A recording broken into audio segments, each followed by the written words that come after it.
Bueno, pues 11:35 de la mañana, se acaba de ir Alberto Burguillo, que nos dice de vez en cuando esas palabras raras que no tenemos muy claras, y yo no sé si hemos ido de Guatemala a Guatepeor, porque hoy Graciela Almendral promete hablar de cosas de estas raras, ¿no? De estas palabras que muchas veces asentimos para no parecer tontos, pero no sabemos muy bien lo que significan. Vamos a escuchar esta música a ver si os suena de qué película es. A ver.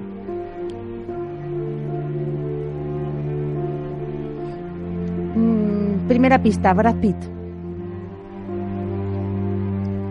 Protagonista. Hombre, ya, pues que hay tantas de Brad Pitt. Bueno, estamos hablando de la película Moneyball. Yo reconozco que la vi anoche, ¿no? Yo no la he visto. Moneyball, rompiendo las reglas. No la he visto. Dicen que es una de las 7 películas que te acerca al Big Data de una forma más amable y que te hace entender la importancia del Big Data y el Data Science, que es de lo que vamos a dedicar hoy, a lo que vamos a dedicar lo que te hoy. decía yo, Alicia. Palabras de... Yo estaba asintiendo. No sé qué es.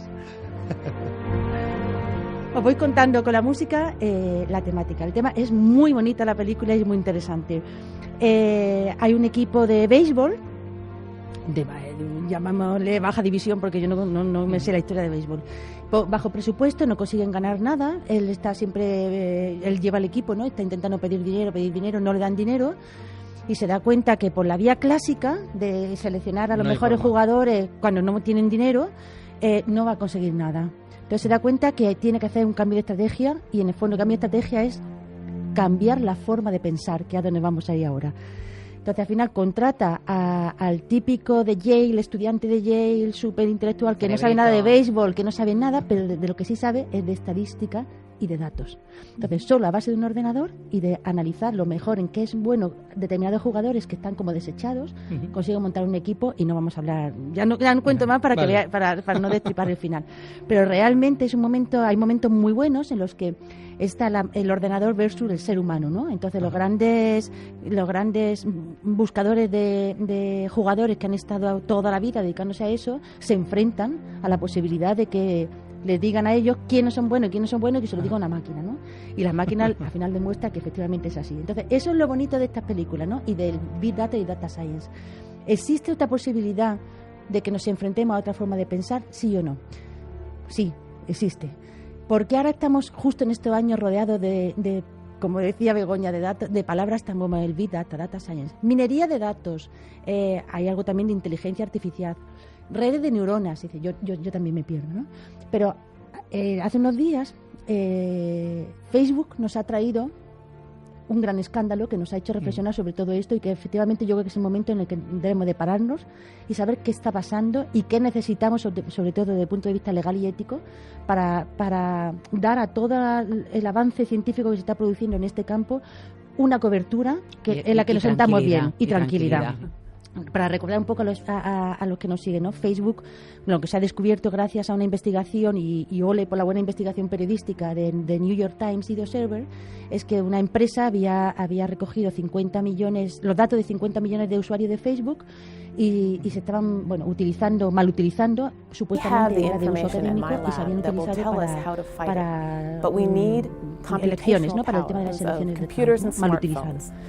Por supuesto, la gente que está dando esos datos en Facebook, primera pregunta, no es consciente. Yo no sé si os pasa a vosotros, pero la gente mete datos en Facebook, por ejemplo, de todo tipo. Sí. Los juegos estos que hace la gente de si fueras una planta, ¿qué serías? Y empiezan a tener una rellenar esa información, y te estás dando información que a lo mejor no sale tu nombre y apellido, pero estás dando un montón de información sin saber, que para mí es mi gran pregunta, o la primera pregunta, sin saber a dónde va. Entonces, ¿eso es ético?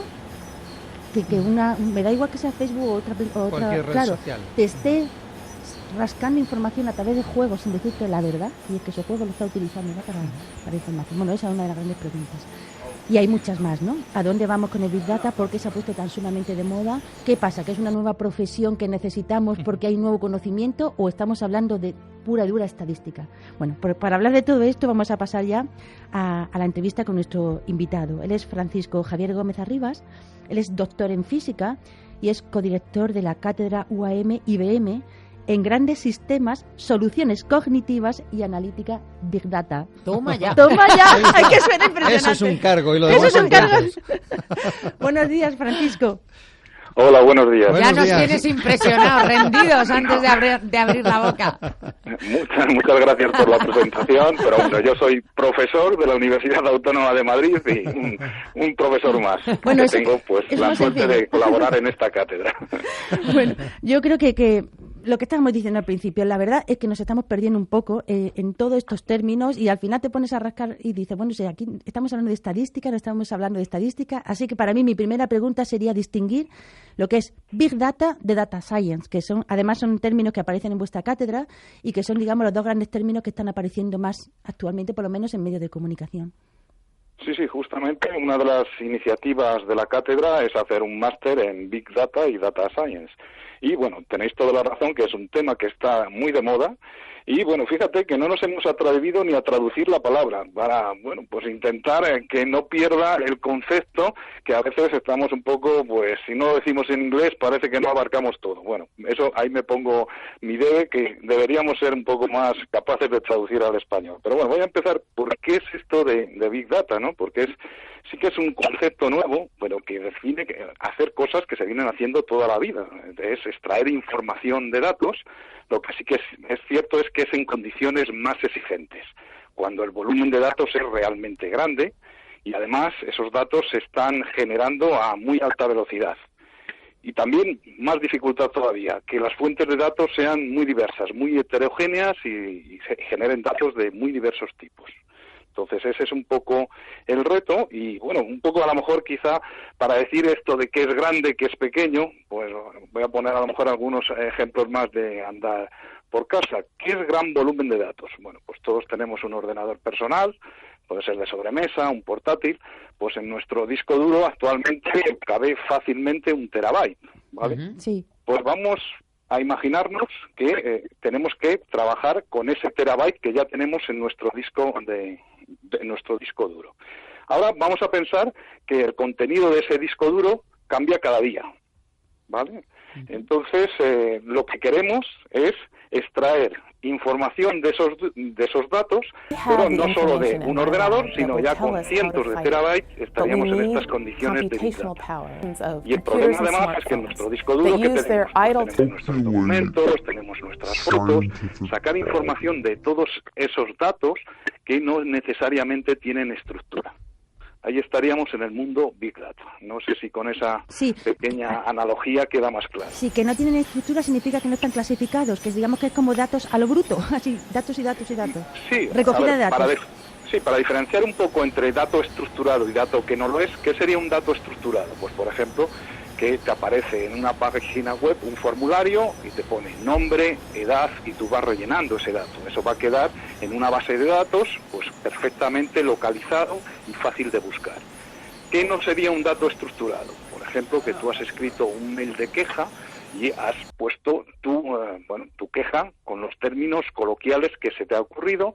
Además has añadido una fotografía de que el producto ha llegado defectuoso y tu factura de compra. Y son datos de los que se pretende sacar información, pero no hay una estructura en ellos. Era un poco esa la diferencia. Perfecto. Sí, yo lo pillo. Lo ha explicado bien. Sí, yo lo pillo, que lo ha explicado bien. ¿Y cómo pasamos al Data Science? Bueno, no, Data Science es complementario a todo este mundo, es el análisis de datos que se ha hecho durante toda la vida. Son datos que, bueno, pueden estar medidos o pueden ser extraídos de distinta forma y con esos datos lo que tú pretendes es extraer información, encontrar correlaciones. Luego, en base a esa información que sacas, posiblemente hagas un modelo y luego hagas hipótesis que permitan corroborar ese modelo con los datos que ya tienen y con nuevos datos que tengan que explicar. Data Science es complementario al Big Data y se ha venido utilizando pues en todo ámbito científico. Entonces es quizá que hay que aplicar técnicas pues cuando las condiciones son exigentes, que algunas técnicas no son viables porque a lo mejor los datos están variando demasiado deprisa. Vale. Vamos a poner un ejemplo y que así lo hacemos que sea como más tangible y sobre ese ejemplo vamos poniendo, así seguimos planteando preguntas. Yo desde luego tengo muchísimas. Por ejemplo, un ejemplo grande de Big Data y Data Science podría ser lo que fue el proyecto Genoma Humano y la obtención de millones y millones y millones y millones de datos para conocer, por ejemplo, nuestro genoma. Sí, claramente. O sea, el genoma humano, pues fue necesario trabajar con volúmenes de datos ingentes. Ahí estaba claramente el concepto de volumen muy grande. Otros datos científicos es pues experimentos que se hacen en aceleradores de partículas. O sea, los científicos han venido trabajando con grandes volúmenes de datos desde siempre.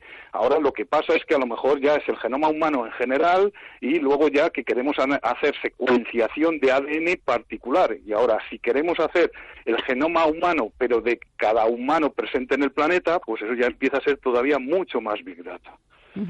Yo recuerdo cuando empezó el proyecto Genoma Humano, además se creó por entonces el primer banco de información genética, de ADN. Y recuerdo que uno de los problemas que se planteaba era cómo ordenar toda la información, porque a partir de ese momento, además, un banco público que sigue funcionando, o sea, lleva ya muchísimos años, era todo científico que quisiera podía volcar toda la secuencia de ADN del mundo, de todo lo que estuvieran trabajando, y cualquier científico podía acceder a ello. Y recuerdo, los problemas eran, primero, el tipo de ordenador para procesar esa información y la dificultad de ordenarla. Me imagino que esto sería también un ejemplo de lo que puede ser Big Data. Sí, claramente. O sea, bueno, la suerte es que la tecnología está dando soluciones. O sea, para que os hagáis una idea, pues esto que hemos puesto de ejemplo, de que ya tenemos 1 terabyte en nuestro ordenador de sobremesa, hace una década era inviable y hace 2 tendríamos que tener nuestro ordenador ocuparía todo nuestro volumen de la casa para tener esa capacidad de almacenamiento. Entonces, realmente eso, la tecnología está proporcionando medios y hace que sea viable. Luego también hay que ser inteligente y usar esos medios para que pues la información sea accesible en tiempos razonables y que dé servicio real, no que esté ahí guardado y no nos sirva para nada. ¿Quieres preguntar algo a...? Yo es que me da miedo meter la pata.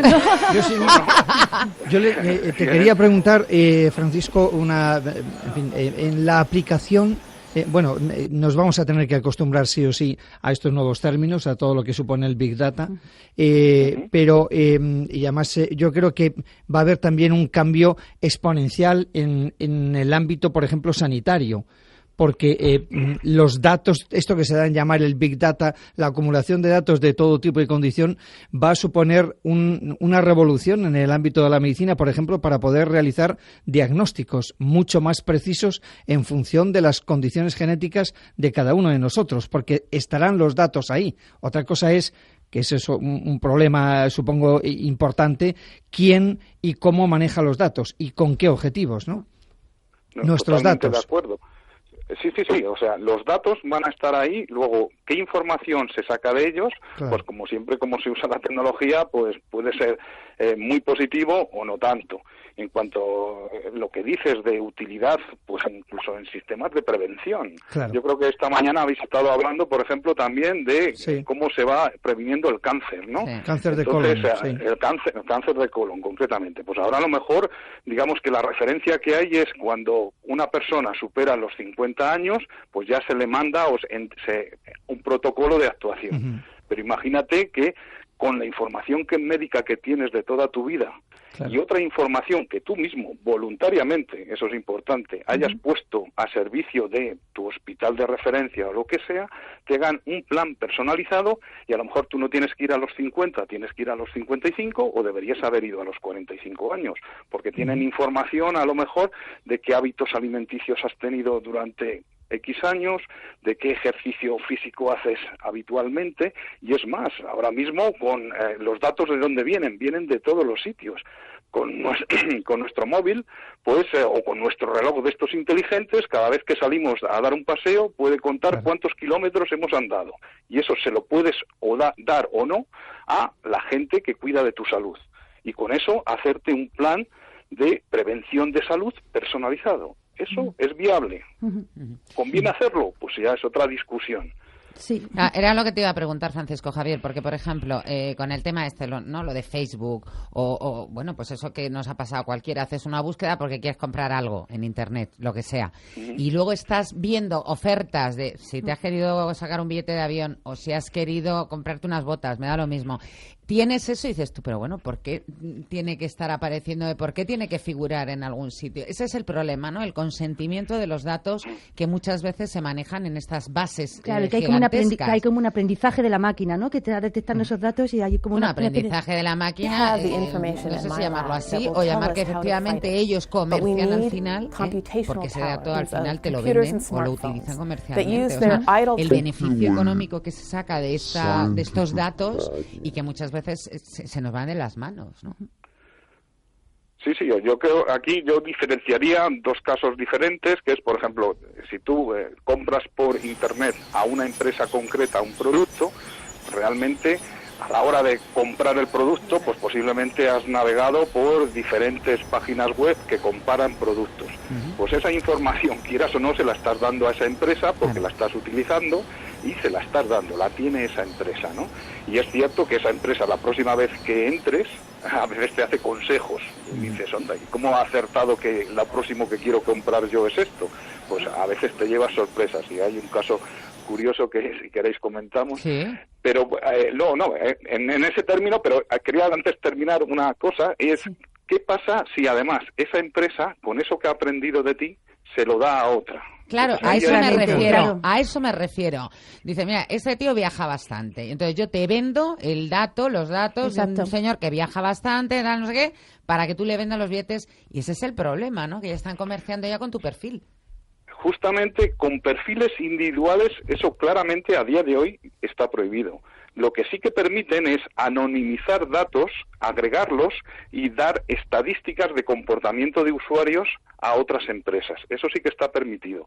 Pero transmitir perfiles individuales exactamente no es legítimo ya. Ya nuestra legislación de eso nos defiende. Otra cosa es que no nos enteremos cuando pasa eso. ¿Y cuál era el ejemplo ese que estabas contando? Un ejemplo curioso que, pues uno de los ponentes invitados que participa en nuestro máster, que puso este ejemplo, que una empresa que vende productos de Internet, pues aparte ya de las recomendaciones estas que ya estamos acostumbrados a recibir, hizo un paso más allá, que fue un experimento en Estados Unidos que envió productos a diferentes usuarios previos de esta empresa y el usuario no lo había pedido. Y obviamente si le llegaba el producto a casa tenía la opción de rechazarle. No pagaba nada y los gastos de envío no corrían a su cuenta. ¿Y cuál fue la Pero si se lo quedaba, evidentemente lo tenía que pagar. Sí, si se lo quedaba, lo tenía que pagar. Y ahí también es un dato curioso de este experimento, ¿no? Entonces, ¿qué resultó? Que el 70% más o menos de los envíos no volvieron a la empresa. Es decir, que los usuarios habían acertado con lo que querían y encima no se habían sentido molestos de que alguien hubiera pensado lo que querían comprar por ellos. Bueno, eso también es otra etapa psicológica que pues es digna de mencionar. Pues eso ya se ha hecho como experimento piloto y como referencia que comentamos el otro día en el máster. Entonces, pues estuvo curioso y yo creo que eso nos puede dar que pensar, ¿no? Para otras situaciones. Por ejemplo, esto de que habéis comentado de lo que ha pasado con Facebook, realmente yo creo que el problema está en que era un experimento pues en el ámbito universitario, creo, cuyos datos, los que lo hicieron, pues eran cientos de miles de personas, que ya es bastante, 100.000 o 200.000, pero gracias a la red Facebook consiguieron extrapolar esos resultados a ellos y a todos los que tenían marcado como amigos. Lo que lo generó fue un efecto de millones de personas. Y a esos les hicieron ya publicidad dirigida, en este caso para ámbito electoral. Imagínate que en vez de mandarnos un producto que es lo que queremos, ya nos dicen lo que tenemos que votar. Ya nos preocuparía más. Yo sobre estos datos de Facebook y en general de los datos que se obtienen de esta manera tan anónima y a través de redes sociales tengo una pregunta, y es la fiabilidad de los datos que se manejan para determinados estudios. Porque sabéis que hay un dicho en Facebook, ¿no?, que dice, es más falso que tener un amigo en Facebook. O sea, le llamamos amigo a gente que ni conocemos. En Facebook mentimos todos. La gente miente hasta en la foto que pone, en la edad que tiene, en lo que hace, etcétera. Entonces, muchos de los datos que se están recogiendo para hacer estudios se están recogiendo de esta manera. ¿El sistema o el Big Data es capaz de detectar qué datos son falsos o no son falsos? Bueno, ahí entra la ventaja de tratar con gran volumen de información, porque igual que cogen los datos tuyos de Facebook, que a lo mejor tú ahí, por la razón que quieras, quieres decir que en vez de tener X edad tienes más o menos, dependiendo de tus intereses, luego a lo mejor tiene posibilidad de obtener datos tuyos de esta entrevista de radio que has hecho, por ejemplo. Entonces aquí has visto que por alguna razón has mostrado interés en Big Data. Y a lo mejor en Facebook tú has marcado que no te interesa para nada Big Data. Cruzando datos se puede obtener información de que al menos estás dando valores contradictorios y hacer menos caso a esos datos de otra persona que haya marcado datos coherentes en ambos sitios. Entonces, tener gran volumen de datos es difícil de analizar, pero te puede sacar relaciones, correlaciones entre los datos que no eran tan fáciles de ver y que no es tan sencillo como extraer el dato de un formulario. Si también el dato del formulario piensas que no es fiable. Bueno, ahora sí que me has dejado sorprendida porque efectivamente el Big Data nos está nos desnuda. O sea, sí. Realmente no podemos mentir, nos se tienen prácticamente controlados en todo, ¿no? En quiénes somos, qué nos gusta. Entonces, frente a esto, ¿cómo nos podemos defender si no queremos? Por ejemplo, yo te pediría recomendaciones. Si yo fuese una usuaria que no quiero que mi información circule de esa manera, por redes sociales, por ejemplo, ¿cuál sería la recomendación que me podrías hacer? Por ejemplo, que no haga los jueguecitos de Facebook, ¿no? Pero que luego, si no, lo que te ha dicho, nos lo ha contado esta mañana también Alberto Burguillo, te da luego él una aplicación para que intentes borrar tu historia de Facebook. Tu huella. Sí. Bueno, que son Facebook son muchos más, pero cuéntanos eso. ¿Tú qué recomendarías? O seguro que tú lo haces. ¿Qué haces tú para que no te tengan que te lo sabes muy bien, para que no te tengan tan controlado? No, a ver, yo creo que lo importante es ser conscientes de los datos tuyos que estás compartiendo, tanto con tus amigos como los que no lo son tanto, o incluso como con todo el mundo de información en la red social, ¿no? Entonces, es importante tener en cuenta de que muchas veces pensamos que nos están dando aplicaciones gratis. Y yo creo que en este mundo ya ha quedado claro que gratis no hay nada. Si te dan algo gratis, es que eso que te dan, que será una app de un móvil o lo que sea, pues está recolectando datos tuyos que valen mucho más de lo que hubieras pagado por esa aplicación si la hubieras comprado. Entonces, ser conscientes de eso ya es un primer paso. Y luego, después, un poco a pedir que se controle todo esto más. Creo que una de estas empresas que claramente gestiona datos y en el modo Big Data decía: nosotros sabemos todo de ti. Y yo lo que pediría es que nosotros, o sea, los usuarios también podamos saber un poco más de ellos. O sea, tener más transparencia y que fuera fácil para nosotros, por ejemplo, saber todos los datos que sin querer he metido en esa red social y, más importante, que ha extrapolado esa red social de lo que yo he puesto para, en determinadas condiciones, querer borrarlo y a lo mejor no, porque a lo mejor tengo un perfil en esa red de datos que me permite optar a las mejores ofertas de los productos cuando, por ejemplo, se compre el siguiente móvil. Entonces eso me puede interesar.